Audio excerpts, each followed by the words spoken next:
Un tsunami o maremoto se cobra cientos de miles de vidas cuando se produce. Es el cataclismo más dañino del mar sobre la tierra. Cuando el tsunami toca a la costa, destruye todo en varios kilómetros. Miles de niños mueren cada día de hambre en el mundo. Las guerras se cobran la vida de miles de víctimas inocentes. Y mientras todo esto sucede, nos hacemos una pregunta muy importante. ¿Dónde se encuentra Dios cuando el mal parece estar triunfando?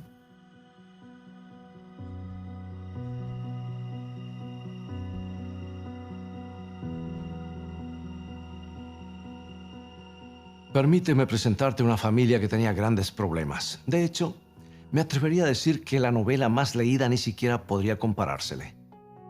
Primero, el padre era un estafador que engañó a su hermano y le quitó su herencia, y como consecuencia se vio forzado a abandonar el país. Se casó con varias mujeres y la que amaba murió. Tenía 12 hijos y una hija de 4 madres diferentes, y uno de los 12 era su favorito. Lo que pasaba era que José era el primer hijo que le había dado la esposa a la que él amaba. No era el mayor de todos, pero el primero que ella le había dado. Por eso lo amaba más que a nada. Le recordaba tanto a ella. Y aunque tuvo hijos con las otras mujeres, las 3 mujeres, Jacob, de manera especial, a los 2 hijos que Raquel le había dado, especialmente el primogénito, José, era realmente el hijo predilecto. Y no se molestaba en ocultar su predilección, lo cual generaba no pocos conflictos.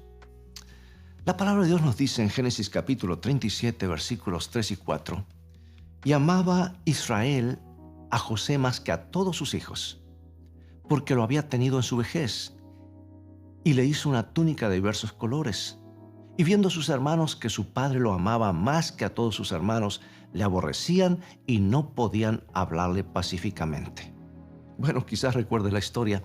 Jacob no había hecho una túnica especial para ninguno de sus otros hijos, y aquella prenda era vista por todos como una muestra constante del favoritismo de su anciano padre. ¿Sabes? Existe un lugar arqueológico en Egipto llamado Beni Hasan, y allí una de las tumbas tiene un dibujo que muestra un grupo de cautivos jebuseos, y todos usan una clase de abrigo, pero solo una persona tiene un abrigo que es colorido y el dibujo lo identifica a él como el principal de todo ese grupo. Yo no sé qué te hubiera parecido a ti, pero a mí no me hubiera caído nada bien esta clase de trato especial. Y de acuerdo con la Biblia, a los hermanos de José tampoco les gustó. La Biblia dice que odiaron tanto a José que llegaron hasta el punto de no poder hablarle. Y para empeorar aún más la situación, José tuvo un sueño en el que él no solo era el favorito de su padre, sino que también era el favorito del cielo. «Hermanos, adivinad qué», les dijo José. «Anoche tuve un sueño. Estábamos atando manojos en medio del campo y de pronto mi manojo se levantó y quedó derecho, mientras que vuestros manojos estaban a mi alrededor y se inclinaban hacia el mío». Bueno, en cuanto a inteligencia emocional, digamos que José era un desastre. Había sido el niño mimado de su padre y se comportaba como tal.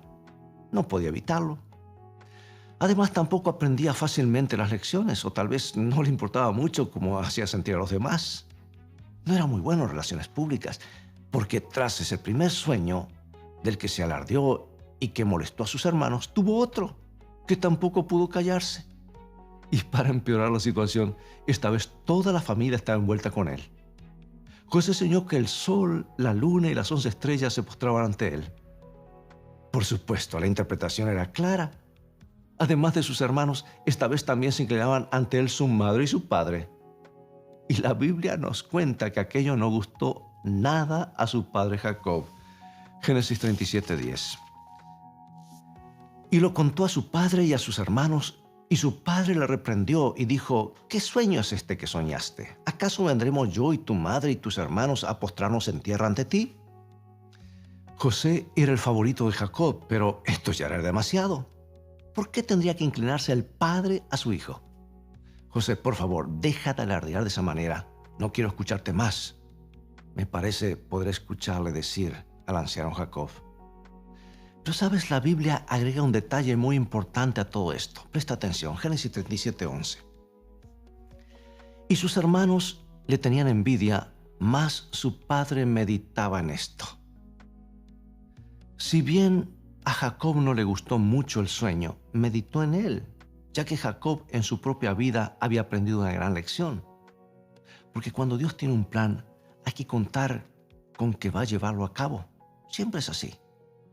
Y José era un tanto infantil, mimado, prepotente y orgulloso, pero no era mentiroso. Jacob sabía que no se había inventado aquellos sueños.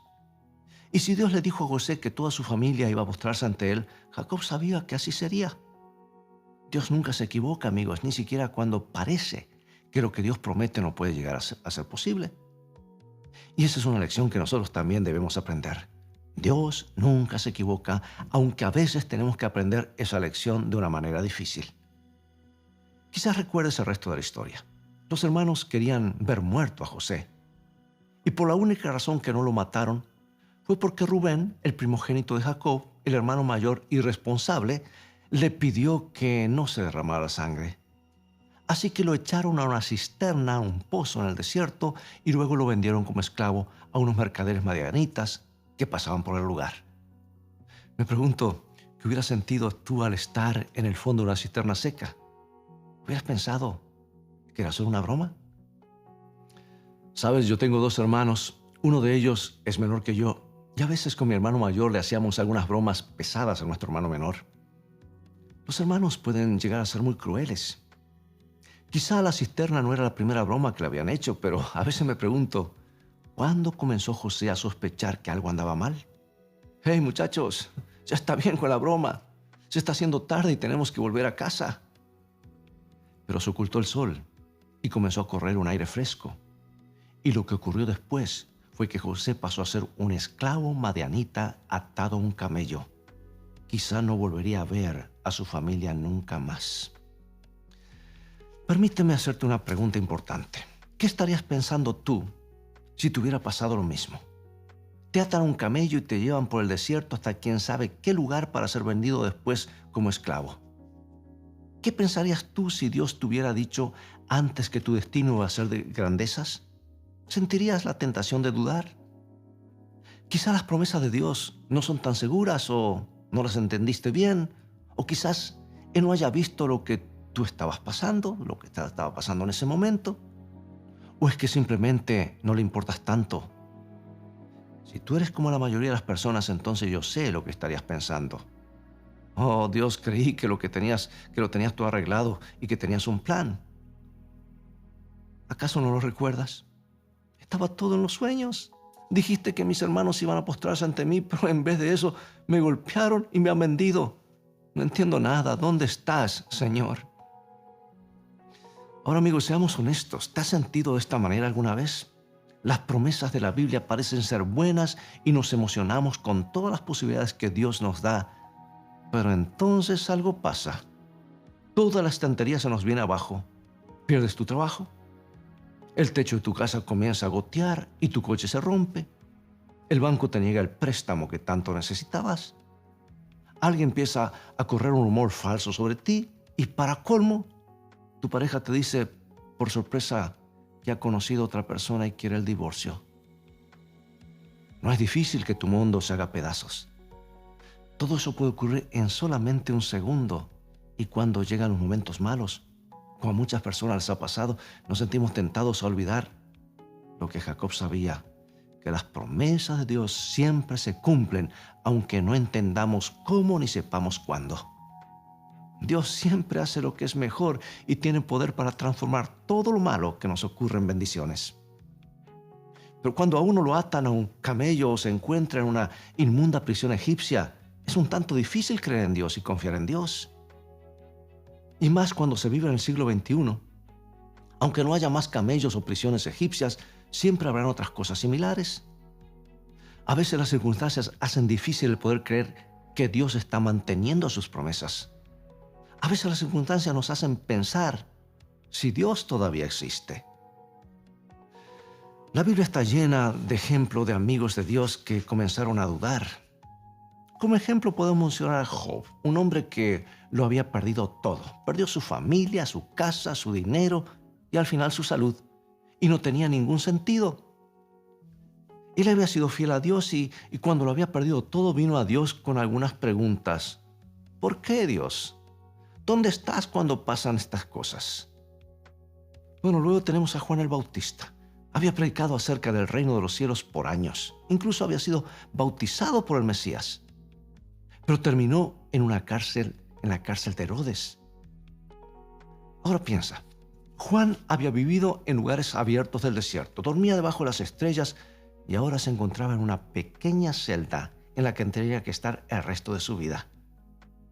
Y la Biblia nos cuenta que en ese momento él se sintió tan confundido y frustrado que incluso le envía una carta a Jesús y le pregunta, ¿realmente eres el Mesías o esperamos a otros?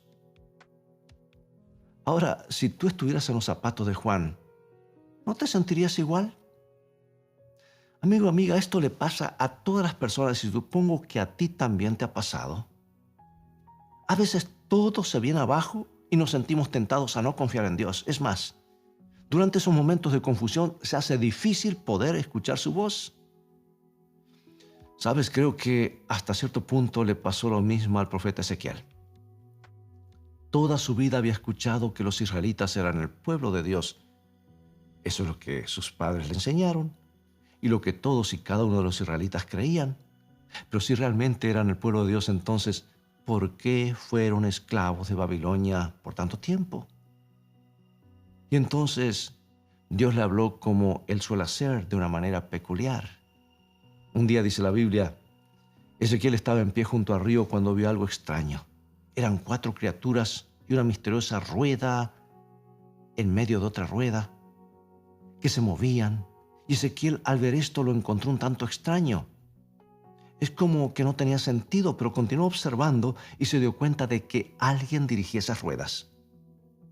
Ahora bien, se han escrito cientos de libros acerca de las ruedas de Ezequiel, capítulo 1, y desde 1960 algunas personas han llegado a la absurda conclusión de que lo que vio Ezequiel era una nave espacial, un ovni o plato volador.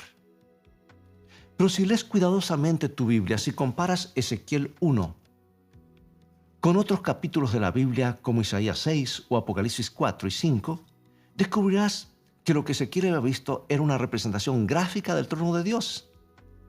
De hecho, hay un versículo al final del capítulo, en Ezequiel capítulo 1, versículo 26, y dice, «Y sobre la expansión que había sobre sus cabezas se veía la figura de un trono». Lo que Ezequiel había visto tenía el propósito de enseñarle una lección. Aunque las cosas no parecían estar bien, Dios controlaba la situación. Dios tenía un plan.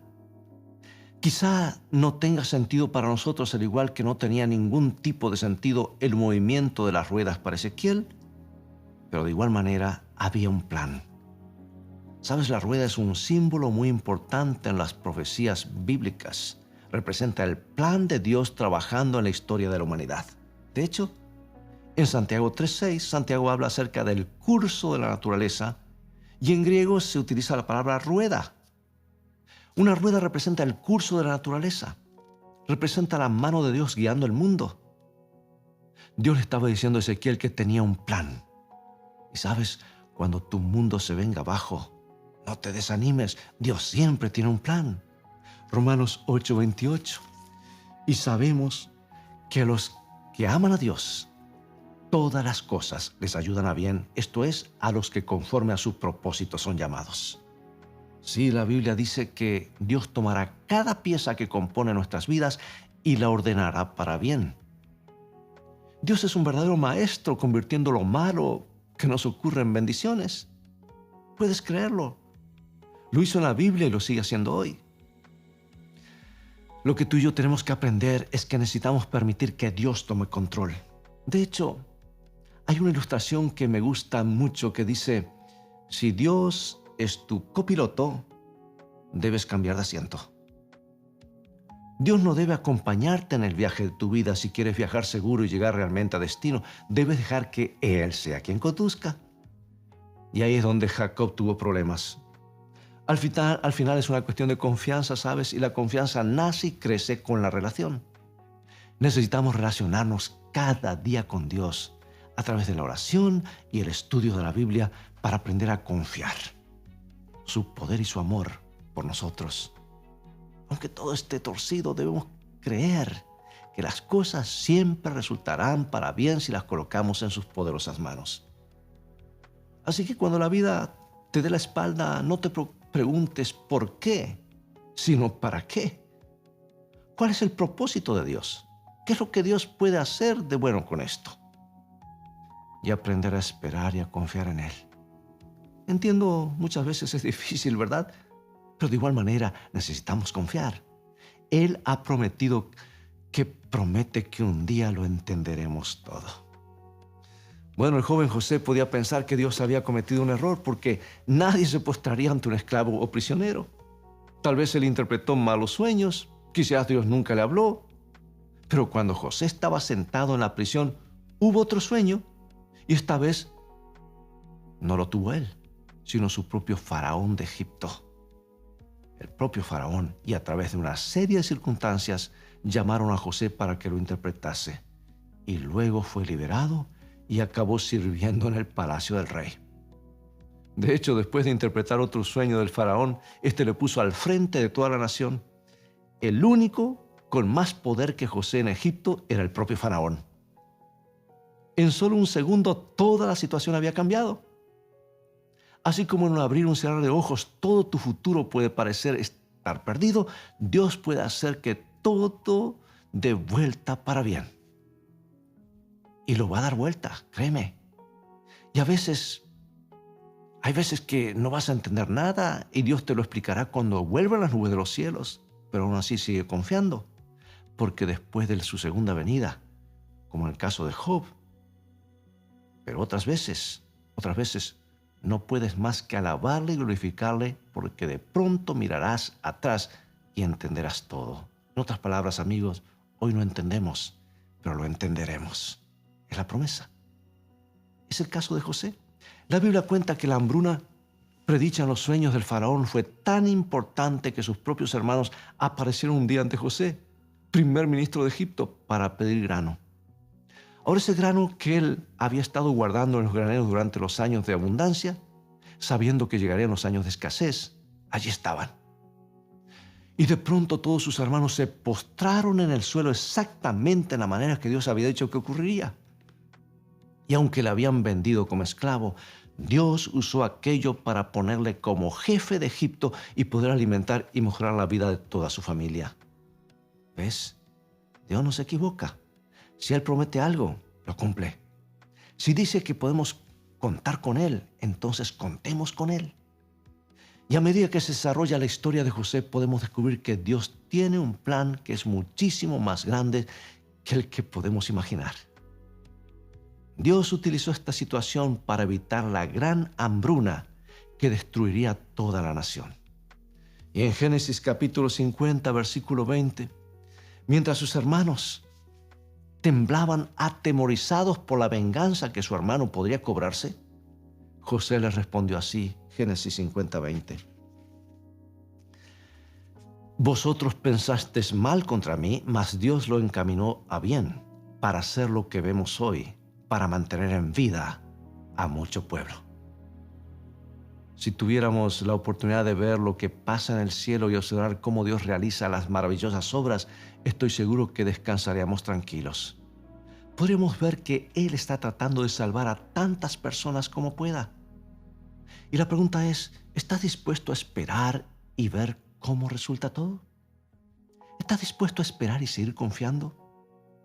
Porque quizás Él esté utilizando tu experiencia para salvar personas que quizás no conozcas hasta el día en que estemos en el cielo. Y en ese día, mientras repasemos la historia de este planeta, estoy seguro que Él te mostrará cosas que te harán muy feliz. Un buen día, Esther descubrió que iba a tener otro bebé, así que preparó a su otro hijo. Escucha, esta historia es emocionante. Preparó a su hijo Esteban para la llegada del nuevo bebé. Esther sabía que iba a ser una niña, así que le enseñó a Esteban una canción para que le cantara a su hermana dentro del vientre. Y cada noche, antes de irse a dormir, el niño se acercaba a la cama de su mamá y le cantaba la canción a su hermanita: eres mi luz, mi única luz, me haces feliz. cuando el cielo está gris. El embarazo fue normal hasta que un día, justo cuando el parto comenzó, también aparecieron ciertas complicaciones. Los médicos ya hablaban incluso de que tenían que ir haciendo los arreglos funerarios. Pero de pronto, milagrosamente, la niña nació, aunque se encontraba en una condición crítica, de modo que la trasladaron inmediatamente a otro hospital. Entonces un médico se acercó a Esther para prepararla para lo peor. ¿Sabes? A veces el mundo entero se viene abajo, y en el caso de Esther y su esposo fue justamente así. Las lágrimas rodaban por sus mejillas mientras contactaban con la funeraria esperando el fatal desenlace. Pero mientras estaban sentados planeando el funeral, Esteban entró y dijo: «Mamá, quiero ir a cantarle a mi hermanita». «Hijo, no es el mejor momento». «Pero no es justo, mami, quiero cantarle a mi hermana». Esther sabía bien que si su hijo no le cantaba a la pequeña ese día, quizá nunca más tendría la oportunidad de hacerlo. Entonces, ante la insistencia del niño, lo llevaron a la sala donde estaba la nena. La enfermera les gritó que no permitían niños en la sala. Esther le respondió que no se irían hasta que Esteban pudiera cantarle a su hermanita. Esta valiente madre llevó a su hijo hasta la incubadora y él comenzó a cantarle: «Eres mi luz, mi única luz». Y de pronto los monitores cambiaron y el pulso de la niña se volvió estable. «Sigue cantando, sigue cantando». La enfermera no podía creerlo y comenzó a llorar. Casi había cometido un error fatal al no dejar entrar a Esteban a la sala. La respiración de la pequeña se volvió regular y se fue a la casa ese mismo día. La revista que relata esta historia real decía que había sido un milagro. Sabes, la Biblia dice que Jesús es nuestro hermano mayor y hoy tú también puedes escuchar lo que Él te canta. Él sabe dónde te encuentras, conoce y entiende tus problemas y te salvará. Así que resiste todavía un poco más, no te desanimes. Hay esperanza, hay luz más allá del túnel. Y si no, mira la tumba vacía. Jesús ya no está allí, y si Él tuvo la solución para el problema de la muerte, también tiene la solución para el problema de los vivos. La Biblia dice que un día ante Él se doblará toda rodilla y toda lengua confesará a Dios. ¿Sabes que eso hubiese sido difícil de creer cuando fue clavado en la cruz y todo el mundo se burlaba de Él? Y también hubiera sido difícil creer cuando estaba en la tumba. Pero ya sabes, cuando Dios tiene un plan, siempre lo cumple. ¿Vamos a poder entender todo ahora? Por supuesto que no. Algunas cosas desafían nuestra razón, nuestra lógica. Pero las divinas ruedas de Dios están girando y un día vendrá otra vez. Mientras tanto, amigo y amiga, pregunto, ¿estás dispuesta a confiar en Dios y a dejarle que te dirija tu vida? Acompáñame en oración. Padre nuestro, admitimos que no podemos ver de manera clara y que no siempre entendemos. Mas cuando estamos al pie de la cruz y vemos lo que Jesús sufrió por nosotros, entonces creemos que tú manejas todo para bien. La sangre de Cristo es tu promesa para nosotros y queremos aceptarla y agradecerte por ella. Perdona nuestra incredulidad. ¿Cuántas veces dudamos? ¿Cuántas veces no vemos más que el aquí y el ahora? Pero si conociéramos tus planes y el fin desde el principio como tú lo conoces, estaríamos eternamente agradecidos y confiados. Por eso ayúdanos y enséñanos a confiar en ti. Porque cuando todo falla y cuando hay nubes y no vemos más que un camino tenebroso, aún así queremos avanzar confiados por la fe en tu palabra y lo que has prometido. Gracias. Enséñanos una lección de confianza, aunque esto a veces nos cueste, porque te lo pedimos en el grandioso nombre de Jesús. Amén. Amigos, ha llegado el momento de despedirnos de todo el tiempo que tenemos por hoy. Estos temas realmente son conmovedores porque son prácticos, se aplican a lo que vivimos día a día. Así que te invito a continuar estudiando los mensajes de esperanza de la palabra de Dios, a escoger ser fieles a Dios, confiar en Él y obedecer sus mandamientos, porque de esto se trata. Mucha gente dice amar al Señor, pero no le obedece. Y Jesús dice, si me amáis, guardad mis mandamientos. La obediencia es la prueba de nuestro amor a Dios. Finalmente Dios tendrá un pueblo que le amará tanto que estará dispuesto a obedecerle. Y no solamente eso, sino que reflejará su carácter. Un Dios de amor, un Dios de compasión. Cristo está siempre contigo, también en tus momentos de oscuridad. Así que espero que el programa de hoy te haya permitido percibirlo. Lee este manual. Estúdialo. Un mensaje del corazón de Dios a tu corazón. Es el manual del fabricante. Dios nos ayude para que, confiando en Él y en su palabra, podamos poner nuestros pies sobre terreno firme. Espero que el programa de hoy te haya permitido estar más cerca del Señor y confiarle, porque tú vales mucho para Jesús. Él te ama más de lo que puedes imaginar.